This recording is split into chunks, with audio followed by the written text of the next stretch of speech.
ก่อสร้างตึกอยู่ในไทยนี่ค่อนข้างว่ามันมีความละเอียดสูงเนาะเพราะว่าจะเป็นการเก็บรายละเอียดของงาน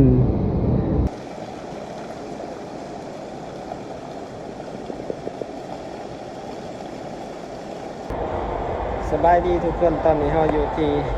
วันแบงคอกเนาะมื้อนี้ก็เป็นมื้อที่เราสิกลับเนาะมื้อนี้ถือว่ามาเทื่อนี้ก็มาบ่หลายมื้อทุกคนมาประมาณ3มื้อ4มื้อเนาะมากรุงเทพก็เลยมื้อนี้ก็สิกลับเนาะประมาณตอนนี้ก็เวลา4:00นเนาะตอนแรกเราก็สิไปขึ้นรถไฟอยู่สถานีกลางกรุงเทพอภิวัตรเนาะนี่ก็ถือว่าสิพาทุกคนมาลองวันแบงคอกอีกเทื่อนึงพามาส้มอีกเนาะเทื่อนึงก็เป็นครั้งที่2ที่เบาแม่นใส่ได้เข้ามาเบิ่งอีกมุมนึงเนาะที่เฮาบ่ทันเลาะมาเห็นบอลนี่คิดว่าสิบ่ถ่ายล่ะพอดีมาเห็นบอลนี่รู้สึกว่าคักหลายก็เลยสิถ่ายให้ทุกคนเบิ่ง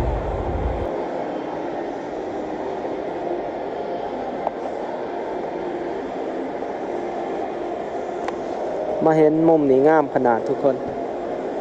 เป็นอีกด้านหนึ่งที่เฮาบ่ทันมาเนาะโอ้หรูหราขนาดบอลวัสดุการก่อสร้างนี่เนาะหลายๆอย่างทางด้านนั้นเป็นกาแฟสตาร์บัคใหญ่ขนาดหรูหราขนาดบอลงาม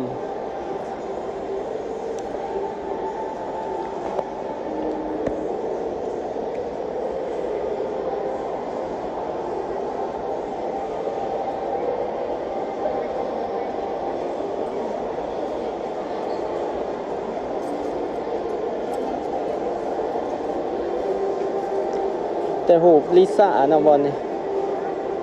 ก็จะมาถ่ายหู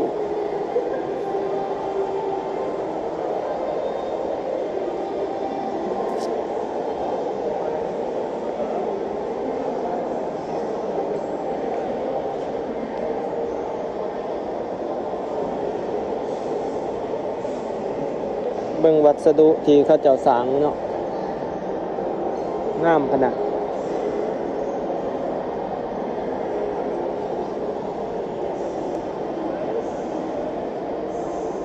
ทันสมัยอลังการ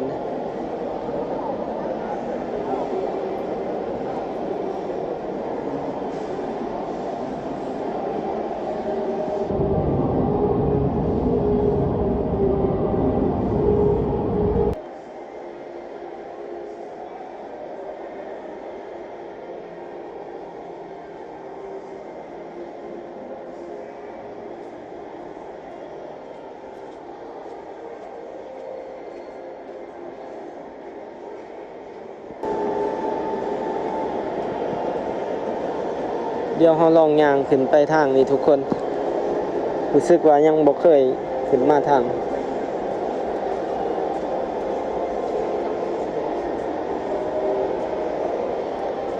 งามหรูหราขนาด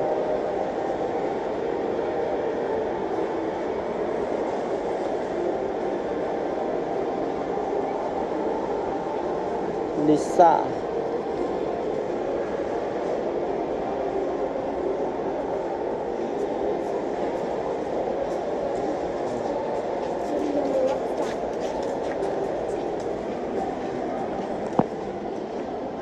เดี๋ยวขึ้นไปเบิ่งทางนี่เบิ่งเนาะ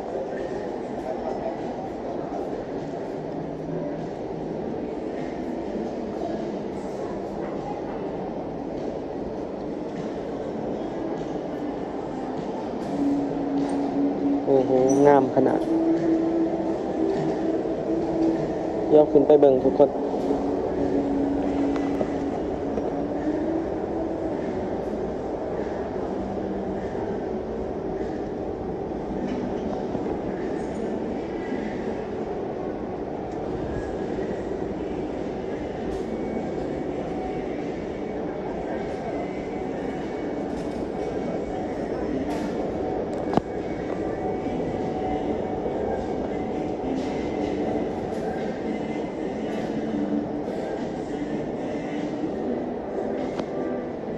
คนยังบ่ทันหลายปานใดเนาะเพราะว่ามันเป็นห้างใหม่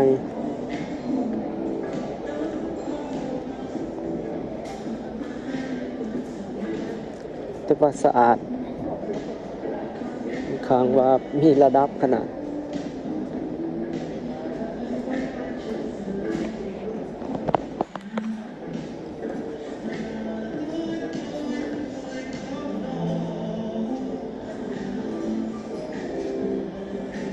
โอ้ตัวนั้นสันลุมเป็นครั้งที่สองเนาะทุกคนได้มาก็เลยอยากมาอีกวันแบงคอก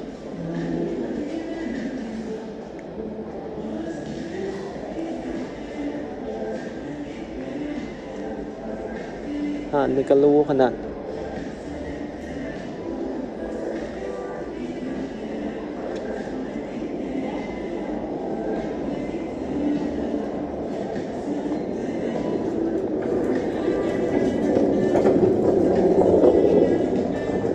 อันนี้เป็นหงส์หนักพอออกมาทางฝั่งนี้ทุกคน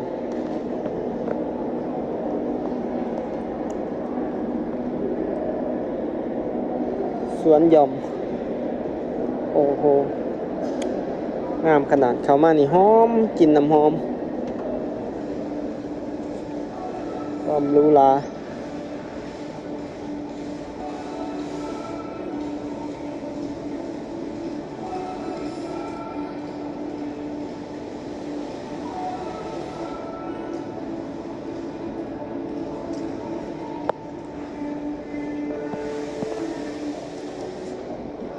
ยิ่งใหญ่อลังการโดยเฉพาะตึกตัวนี้ย่างแบบโบเหลืองกับลงเนาะโอ้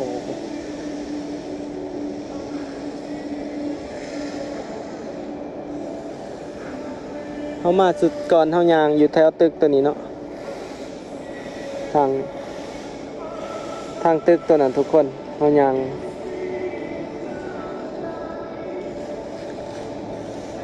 เดี๋ยวล่องเขาไปเลาะตึกตัวนี้เนาะอลังการงานสร้าง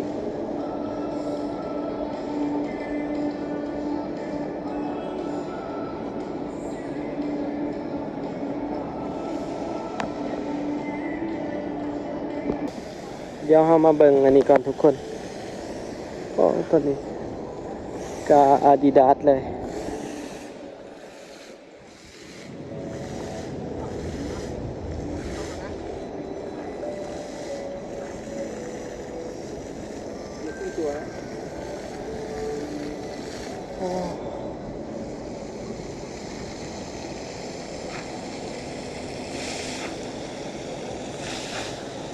พอจอบักใหญ่ๆมัน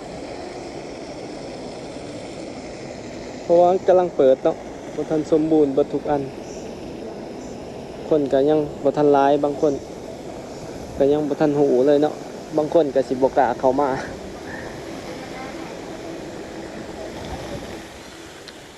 งามขนาดมีร้านมีระดับขนาดมีน้ำพุอีก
พรมลมลื่นเนาะทุกคน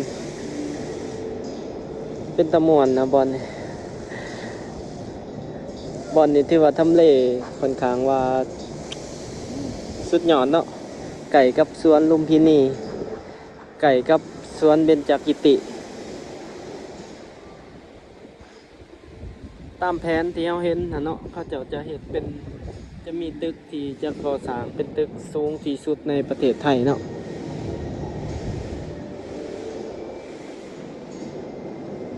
เขาจะก่อสร้างเป็นเฟสที่2แต่ว่าตอนนี้ก็ยังบ่ทันสร้าง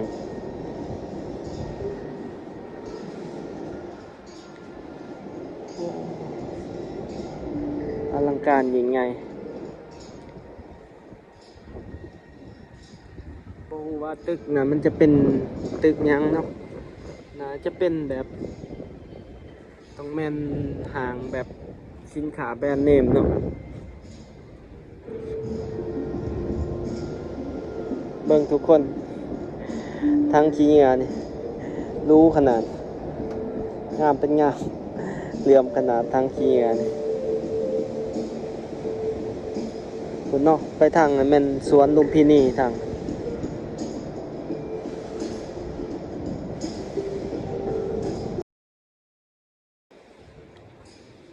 วันแบงคอก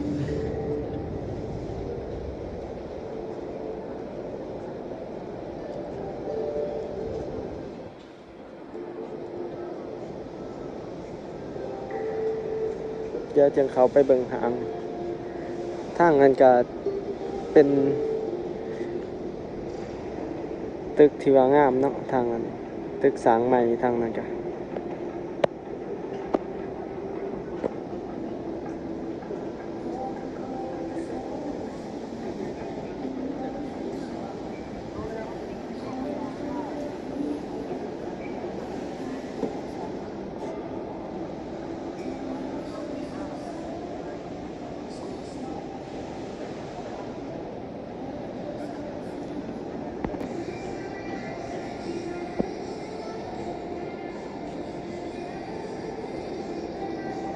รู้ขนาดบอลนี่เพดานนี่นาจะเป็นแบบมีไฟเนาะแต่บ่เห็นกลางคืน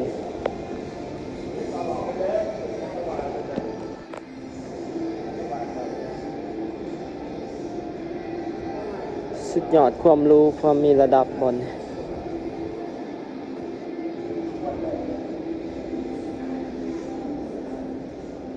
เดี๋ยวย่างไปชมวิวทางด่านนั้นทุกคน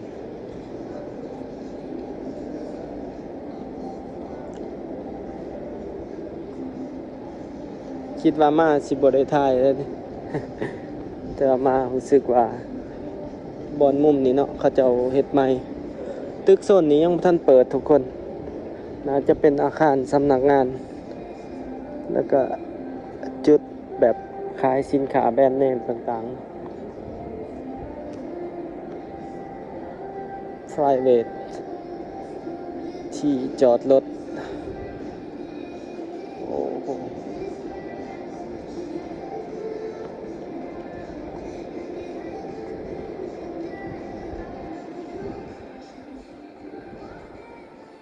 เดี๋ยวย่างไปชมวิวทางอันนั้นทุกคน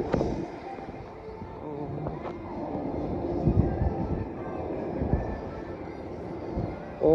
บอนทางนี้มันเป็นทางเขาบอนจอดรถ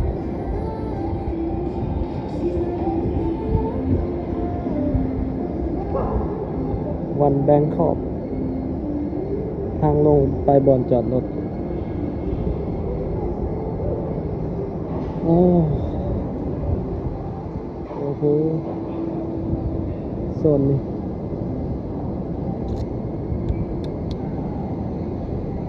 พิลึก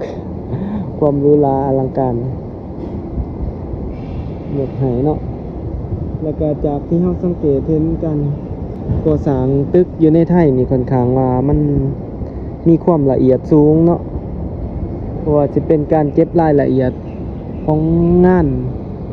านต่างๆเนาะค่อนข้างว่าละเอียดดี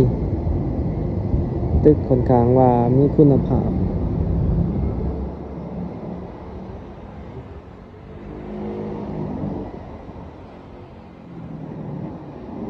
ใหญ่ขนาด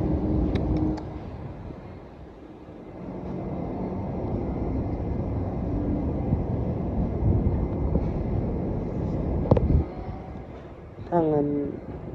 น่าจะยังมีการก่อสร้างอยู่เนาะทางลงของรถ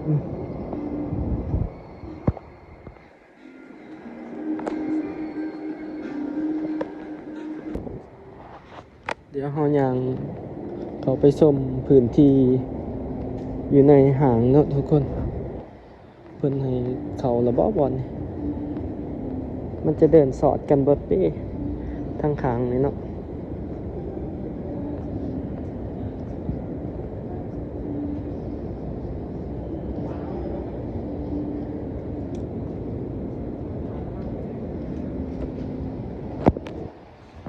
น่าจะเป็นหางเดินทะลุอยู่เนาะทุกคนเดี๋ยว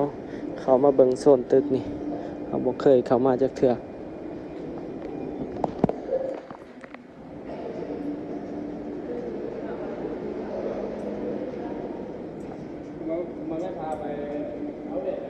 โอ้ตัวนี้เป็นหางเป็นแบบบาร์เหลาใหญ่ขนาดหรูหราขนาดแบบรัชชูรี่เลยมีโฮงกันข้างในอีกลักชัวรี่ขนาด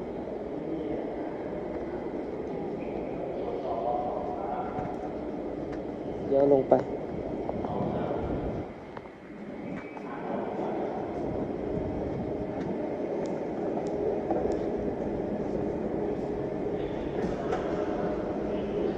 โอ้โหว่ามันสิสอด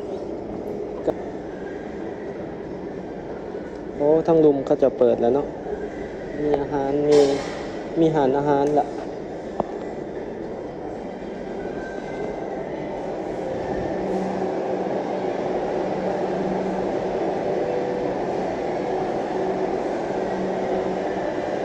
แต่มันบทะลุกันทุกคนมันเป็นแต่หารอาหารเนาะบอลเดี๋ยวเขาสิขึ้นไปขึ้นหยันยางไปพิษเนาะหยันไปเจอบอลที่ว่าเขาเจ้ายังก่อสร้างเพราะว่าตึกมันบ่ทันเปิดบ่ทุกโซนเนาะเดี๋ยวเราจะออกไปโซนอื่นทุกคนแรงๆเลยผู้สาวกับเขามาถ่ายรูปเนาะอยู่ในไลน์ผู้สาวมีแต่งามๆเมื่อกี้นะเฮาย่างออกมาจากโซนนะ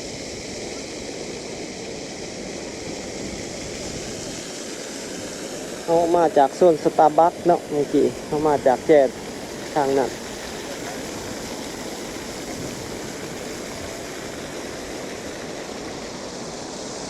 อลังการ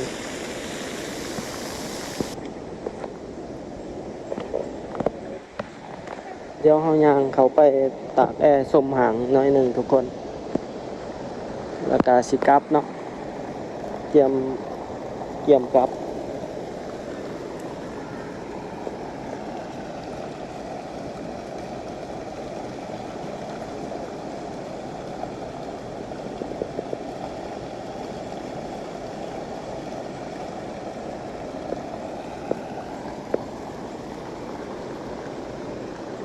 สินค้าแบรนด์เนม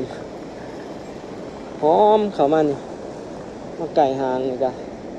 เฮาเข้ามานี่โตเฮาก็ติดน้ำหอมไปกับหอมละ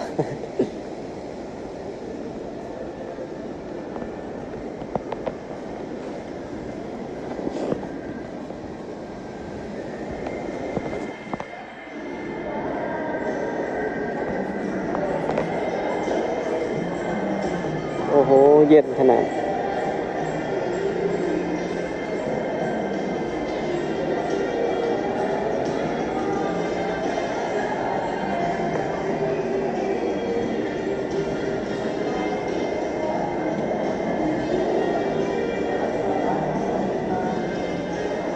แต่คนก็ยังบ่ทันหลายปานใดเนาะสำหรับหางวันแบงคอกนี่เทียบกับเส้นทันยังนี่ยังห่างกันหลายยังบ่หลายส่ำเส้นทัน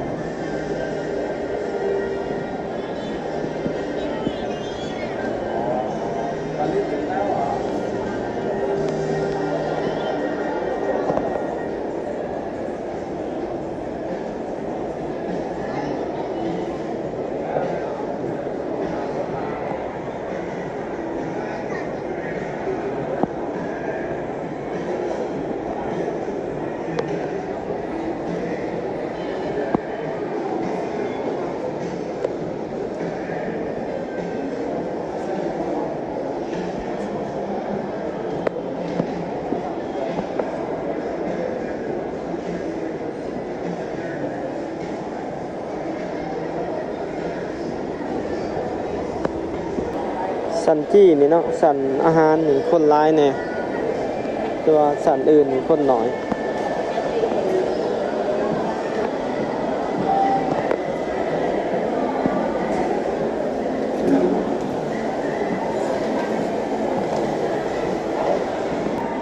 โอ้ทุกคน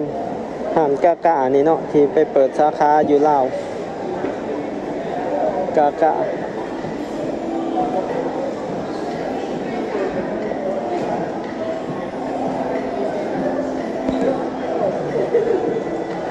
มีอเมซอนน้ำเนาะอยู่นี่อเมซอนก็สิมีอยู่ประมาณนี้เด้อทุกคนสำหรับในคลิปนี้เนาะถ้าผู้ใดมักหรืออยากสนับสนุนกันก็อย่าลืมกดไลค์กดแชร์กด Subscribe เนาะเพื่อเป็นกำลังใจให้กันนะตอนนี้บ่าวแม่นไส้ก็ต้องขอกล่าวคำว่าขอบใจแล้วก็สบายดี